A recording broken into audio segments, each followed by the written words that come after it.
So the perimeter been around, Brandon? Yeah, it's been good. For the last month or so, I've been, seeing them kind of work their way out there to the wrecks. Marking them at 20 to 40. Hello. You got a bit already? Whoa! Atta boy, Tom! Wow. Talk about using your electronics, man. Oh yeah. Man, that active target, we saw those things. Tom's got one too? Double header! Nice! Beautiful fish, Tom. Oh yeah. Oh! Yeah! Come on! Oh! He ate it! He ate it! He ate it! Nice, baby! Yeah, that's what I'm talking about! I thought you said you had to... got him, relax. Oh! Dude, he just ripped my boat off! Oh! Awesome, look at that big boy! Woo!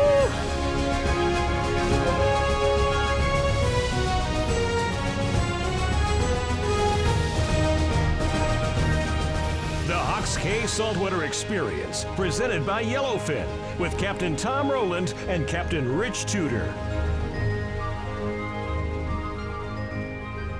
So what do you think, Brando? I think we have a beautiful day. We're gonna go chase some permits out there on the wrecks. Nice. What's going on, Tom? Hey, man. How you guys doing? Good. How are you this morning? I am feeling great. Ready to go. Beautiful day. Absolutely. A few permit rods. First guy up. Brando says we might have a good shot at some permit today. Yeah, they've been staging up out there on the wrecks, getting ready to spawn. So there's been quite a few of them, and there's some crab eaters, and we have crabs. So I think it's our best option for today. A brand new boat. Yeah, this thing is nice. See, you even got a permit on the deck there. Yeah, that's awesome. Yeah, in case we forget what they look like. You got that, Brandon? Target species right there. That is the target species. Let me lower the boat down. This is awesome fishing with Brando again. Yeah, Brandon Simmons is a very young, enthusiastic guide. He's doing a great job down here. Fishes out of Hawks Cay every day on the End of the Blue boat. It's a 26 yellowfin, and he is a fantastic host. He can take people of any caliber, from experts to the family that wants to go out, and he's just doing a great job. I love fishing with him. It's really fun. So I was looking forward to this day because the weather matched up nicely. It's been blowing like crazy. Everybody's been, complaining about the wind and having a hard time, fishing and doing what they want. And then when we have him ready to go fishing, the wind just starts to drop off, and it was just a perfect opportunity to get out there with him. So the perimeter been around, Brandon? Yeah, it's been good. For the last month or so, I've been, seeing them kind of work their way through the bridge and work their way out there to the wrecks. They can stage up and do their thing out there. I tell you what, we couldn't have found a more beautiful day. Yeah, absolutely. We were fishing off my brand new bay boat, which it's a great boat, but it does have limits. And so when you're taking a boat that's really maybe not designed for offshore, you want to make sure that you're certainly not taking it out there when the weather is getting rougher. You want to take it out there when it's getting nice and calmer. And that's exactly what happened that day. We had kind of a little bit of a rough ride out there, but then once we get out to the place where the fishing was going to happen, which is this wreck called the Thunderbolt. It was sunk down there on purpose for fish habitat. And certain times of year there can be a lot of permit out there. You marked him at 40? Marking them at 20 to 40. Hello. You got a bit already? Whoa! Atta boy, Tom! That wasn't down very deep, was it? No. Is that him? Oh yeah. Right on. That's a way to christen the new boat right there, buddy. Wow. And we had a secret weapon that day because Lowrance has come out with their new technology, which is called Active Target. And Active Target shoots a beam. We have it mounted on the trolling motor. I guess you could mount it wherever you want to, but the transducer is mounted on the trolling motor, so wherever the trolling motor is facing, if you turn the trolling motor, you're turning the beam. And unlike standard sonar where it shoots down and then bounces off and you get a picture of what was down there when the beam hit the fish or the wreck or whatever you're marking, this has a different technology. I don't have to know how it works, but I know that it's like a video game. You can see the fish swimming, and we could throw up in front of the boat, or we could wait until we got over, we get ready. We're marking them all. It was incredible. Looking more and more and more like the right thing. Oh, look at that. I believe it's the right thing. It doesn't look like a little one I believe either. it's the right one. Oh, It is the right one. Here he is right here. He'll be Nice and easy, right in there. I thought he was gonna be bigger than that, honestly. He's fighting hard, bro. Nice Beautiful work. permit. Way to go, Brandon. You put us right on him. You put us on him, and we caught one in 10 seconds. That's just the magic of the Florida Keys. Put him right here. Whoa. Very nice. Yeah, buddy. I got some. That's awesome, man. Okay. Perfect. That is beautiful. Beautiful fish. Okay. Let's see if we can catch another one. Watch out for the sharks, buddy. He was ready to go. Nice. There we go. I got one too. Need me to help you? Yeah. Tom's got one too. Double header.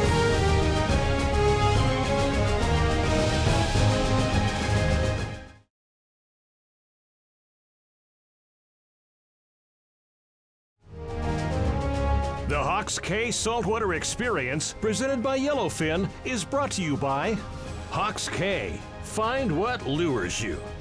Lowrance, America's #1 fish finder. Waypoint, the destination for outdoor entertainment. Mercury Marine, go boldly.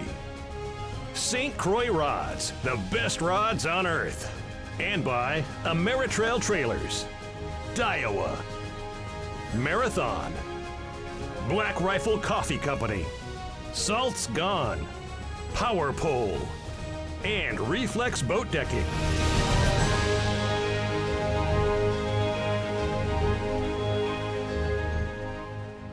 We started out making drifts, like going up above the wreck and slowly drifting back with the current. You know, we'd mark them on the way, kind of under the boat or to the side, get ahead of them, and then throw the baits out and we get one bite. Then we were either past the school or whatever, but still fishing the old style of electronics, you know, marking them and then having to position the boat to anchor or drift past them. But once you got dialed in on that active target, it got to the point where you were looking back there and you said, Rich, they're 50 feet out and they're 20 feet down. And because the trolling motor's pointing there, you're pointing, it was exactly like guiding. It was like you were standing on the polling platform saying, Rich, 50 feet, you know. Just like you're standing with your eyes. And I threw exactly where you told me. I let it drop down the same depth you told me and instantly got bit. Wow. That's pretty effective. Clear? That is awesome. Wow. Talk about using your electronics, man. Oh, yeah. I mean, because Tom and I come out here a lot and we're looking with our eyes to see them on the surface, and occasionally that works, but a lot of times we don't. This was a situation where, you know, Brandon was up in the tower looking with his expert eyes, knowing where the fish should be, and he couldn't see him. And really, you know, this is a situation where you and I would have just gone somewhere else. We'd have just left and gone somewhere else. And not only were they there, they weren't that far under the water, but we could only see them with the electronics. Got a good one? It feels pretty good. It's hard to tell. They're all good in my book. We're so used to catching the permit in that shallow water, they go out. But here, Right. It's just straight up and down. That day we had really good visibility, but the water clarity made it difficult to see them. Other days, it might get cloudy, right? Like you get out there and the fish are there and you know they're there, but all of a sudden the clouds come over and you can't see them. Same thing happens to us on the flats. And now we have an additional way to see them. Without our eyes, we now use the electronics and we can scan back and forth and find that school of fish, which was, in my opinion, is revolutionary. That is awesome. Beautiful. That's cool, man. Nice. Look, that one's gonna be the exact size of the deck logo. Yeah, I think we should put them up next to it. See how well they did with the deck logo. Good call, Brando. You knew they were here, man. Yeah, That's buddy. perfect.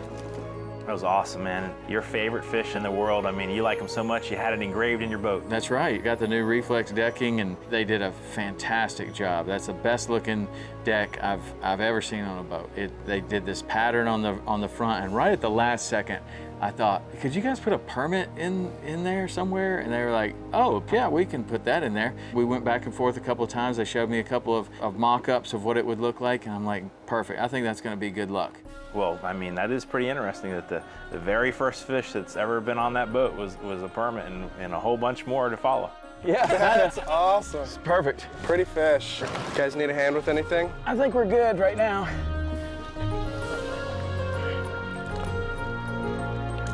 Boy, look at that clear water. Good luck, buddy. Hope you go out there and make lots out of their little permit. Absolutely. Lots of them. They sure are easy to see. Good job, Brandon. Yeah, buddy. Rich.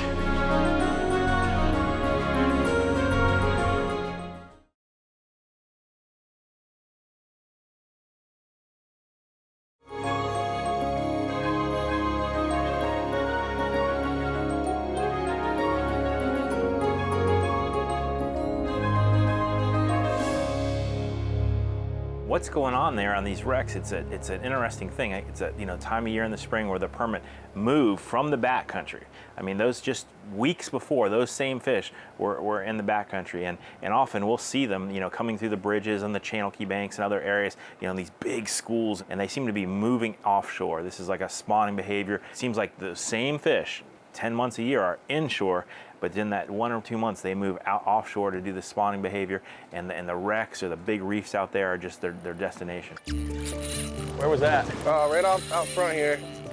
Right where you're at, pretty much. I threw Should I right leave next to you. Yeah. How deep were you? Probably like 40. 40? Probably. I I'm let it higher. go. I'm up too high. Yeah, Got him? I let it go. Got him. All right. Got him on. I wanted to play too, guys. Nice. Man, that active target, we saw those things. That's so cool. Marking them right under us again. Right under us? So after we got the electronics dialed in there and started seeing them and knowing what we were throwing at, I mean, it was just one after the other. I mean, it was really cool. And Brandon's rig was pretty good. I mean, we've obviously caught lots of permit in different situations, but he looked at the rig we had, which I tied on, I think it was a 30-pound leader and a little jig head there, and he's like, oh, that's too short, we gotta cut that off. He wanted to have about a 12-foot fluorocarbon leader there, and I was like, really? Wow. But he really believed that even in that thin braid, that those fish might see it in that deep water there. This thing's wearing me out. I'm not used to catching the fish. Oh, you've been known to catch one or two. Every once in a while. Yeah, it's interesting when we're out there on the flats how hard it is sometimes just to see a few permit, Yeah. They're difficult to catch, and then to see them congregated so thick out here. It's crazy, right? It's great to know that the population's that healthy. It is, man. Here he is. Nice one. Man, we are on them. Yeah, buddy. That's really cool, though. The difference between the electronics, if you didn't have the electronics, it'd be a struggle. We wouldn't. Yeah, we'd kind of be struggling, honestly. The technique there, slightly different than inshore. Inshore, we would use the same bait, crab. I might just go with a little smaller. Off there, I kind of like those bigger ones. There's big fish out there, and it's doesn't, we don't have to worry about the delicate, soft presentation of spooking them. So the bigger crabs, I'm happy with. And then the jig head, this is where Brandon, he is 100% on the jig heads, and either a quarter or half ounce. I mean, a pretty good sized jig head. So you're getting it down there in that water column. So those fish might be, 20 to 150 feet deep. It seemed like we were marking them in that 20 to 30 foot range, just low enough to where we couldn't see them in that visibility of the water, and the jig head really did the trick. So something tells me that's not the biggest one down here. No, there's some 40-pounders down there. All right, see you, buddy. Nice job, Brando. There you go, fellas. Got him. Woo!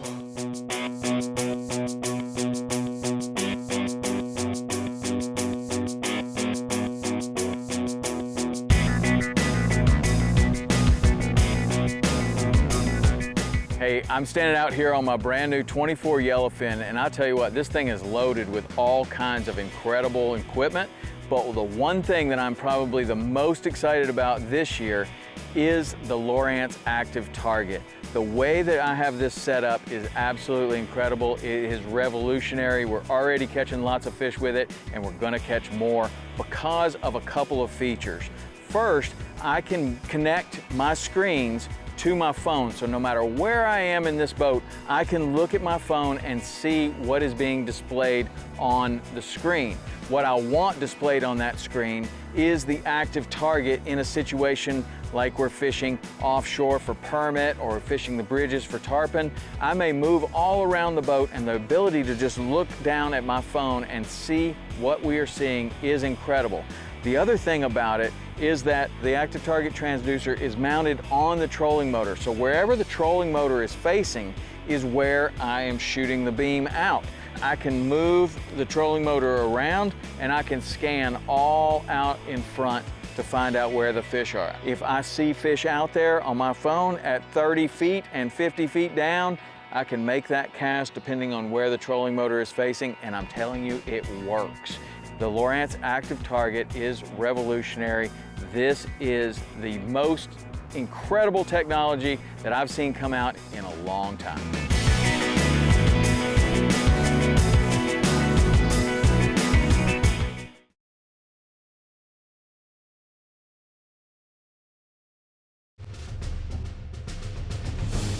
The Hawks K Saltwater Experience, presented by Yellowfin, is brought to you by Yellowfin, only in a Yellowfin.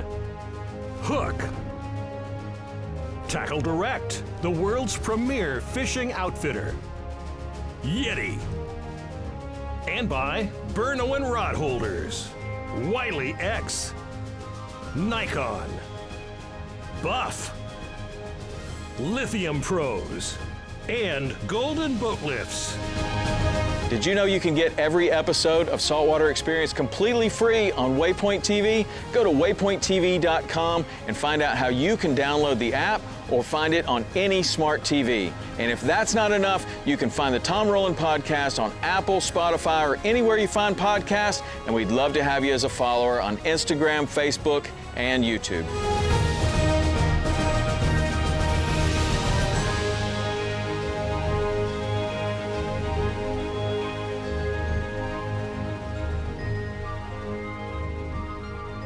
Every time you get one of these new technologies, we have to kind of learn how to do it. We have to learn how to adjust the unit. We have to make sure that the transducer's mounted properly. And then you have to go to a place that you know well. You have to go, okay, we're going to mark the wreck and it should look like this on traditional sonar. On this, it's going to look a little different. We should see fish here. And so then you build this confidence. There's a billion fish right in front.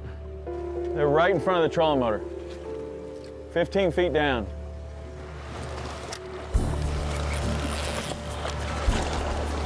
Are you hooked up? I'm hooked. There we go. I got one too. You got him? Need me to help you? Yeah.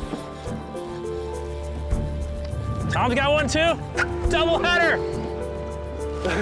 Nice one, Tom. Nice. Okay, if we can mark them there, then we should be able to mark them here. And eventually, after you do that enough, you can go to a place that you don't know, and you can have confidence that you're going to be able to mark like you want. This was an awesome opportunity to go to a place where we've been before, where we understand what the fishing should look like. And hopefully we're gonna be able to see them with our eyes. But on this day, we couldn't because of the water clarity was just enough to where we had to use the electronics. And then once we did, we were able to mark the fish just like we thought we were. And we're like, okay, that's what the permit's gonna look like. That's exactly what we're looking for, and it worked. If it wasn't for the electronics, you'd have no idea they're here. I'd have looked and been like, ah, they're just not here. Mm-hmm. It does give you just enough of a head start to where you can like drop and get down on them. You're seeing them out ahead of you, you cast. It's almost like, it's basically sight fishing without seeing them with your eyes. So now we can take that experience and we can go and try this in all different types of fishing because of that confidence that we just got from that. So we can try it at the bridges, we can try it in the channels, we can try it under the mangroves, we can try it all over the place. And I'm telling you, this active target is going to revolutionize both freshwater fishing and saltwater fishing. Here he is. All right, who's gonna win first? You didn't know it was a contest, did you? It's always a contest. It's always a contest. Beautiful fish, Tom. Oh, yeah. Yeah. A little bigger than the last couple. Well, you know what I like the most about fishing with Brandon is he encompasses basically everything that we have here as far as fishing opportunities. He is good inshore, offshore, flats, you know, every element from tournament kite fishing, sailfish to inshore wrecks. He really has his pulse on a little bit of everything. And so when the weather hits like that, I had no idea what he wanted to do. Inshore, offshore, I really was interested to see what he chose. and he mentioned permit, and he said, you know what? I think we could do permit inshore or offshore. This one's got a lot of yellow. Nice. Woo! Twins. Yeah, buddy. You can get that. It's kind of weird. Brandon's looks at least half an inch bigger, right? Yeah, mine's definitely the bigger one. Maybe Okay. next time. Better luck next time, Tom. Way to go, Brando. All right. Ready? See ya, boys. Woohoo! That guy swam right back into your hands. That is cool. That is cool. Boom. Awesome. Nice work, boys. That's sick. What a fishery, man. What a fishery. Yeah. That is cool.